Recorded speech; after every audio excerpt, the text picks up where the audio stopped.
नमस्कार दोस्तों मोहम्मद रफी साहब जितने महान गायक थे उतने ही महान इंसान भी थे। जितनी उनकी सुंदर आवाज थी उतनी ही बेहतरीन वो इंसान भी थे।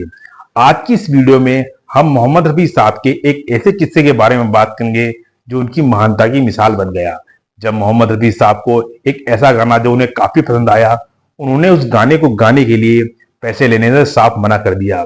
ये किस्सा मोहम्मद रफी साहब का संगीत प्रेम के लिए नहीं था, बल्कि उनकी दिली का एक शानदार सबूत भी था।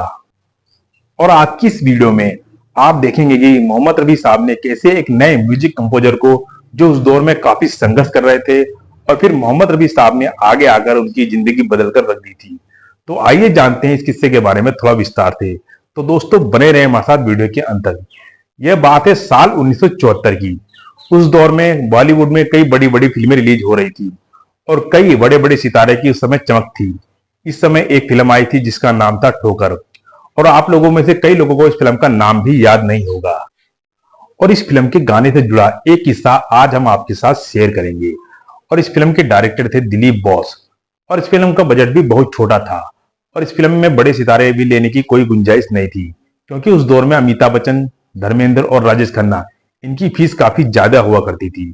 इसलिए इस फिल्म में छोटे कलाकारों को लिया गया, और इसलिए इस फिल्म के संगीत की जिम्मेदारी दी गई श्यामजी घनश्याम जी को। ये संगीत की दुनिया का ऐसा नाम है जिनका काम भले ही कम रहा, लेकिन जो भी काम रहा इनका यादगार रहा। और वैसे तो फिल्म ठोकर में कई गाने थे, जिसमें से मुकेश जी और सुमन कल्याणपुरी जी और अन्य गायकों ने गाए थे, लेकिन इस फिल्म में एक ऐसा गाना था जो लोगों के कानों से होता हुआ सीधा दिलों तक उतर गया, और वो गाना मोहम्मद रफी साहब ने गाया था। और यही वो गाना था जिसने फिल्म को यादगार बना दिया। मैंने कब तुझसे।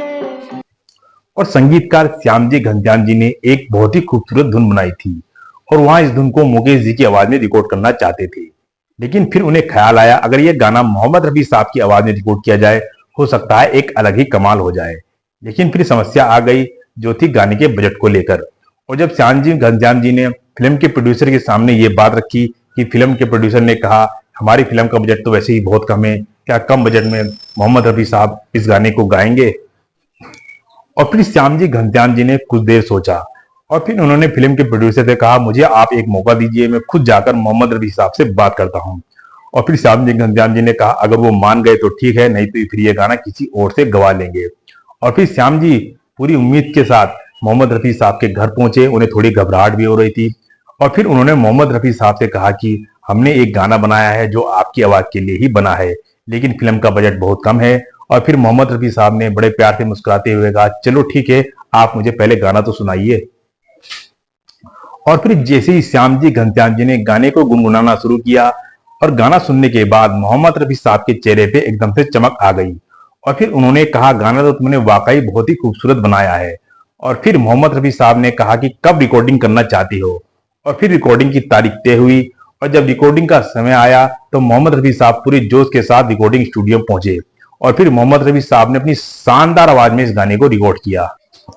और रिकॉर्डिंग के बाद जब मोहम्मद रफी साहब को फीस देने का समय आया, और जब प्रोड्यूसर उन्हें फीस देने लगे, तब मोहम्मद रफी साहब ने कहा मैं इस गाने की 1 रुपए भी नहीं लूंगा, तुमने वाकई बहुत खूबसूरत गाना बनाया है और बहुत खूबसूरत धुन बनाई है।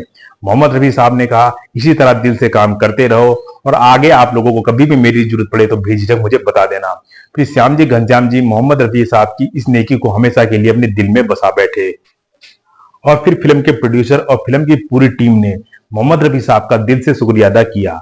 इसीलिए दोस्तों कहा जाता है मोहम्मद रफी साहब केवल शुरू के बादशाह नहीं थे, बल्कि दिल के भी वो बहुत बड़े बादशाह थे। तो दोस्तों आप लोगों को आज की हमारी ये वीडियो कैसी लगी, अपनी राय कमेंट बॉक्स में जरूर दें, और मोहम्मद रफी साहब का आप लोगों के बारे में क्या कहना है हमें कमेंट करके जरूर बताएं।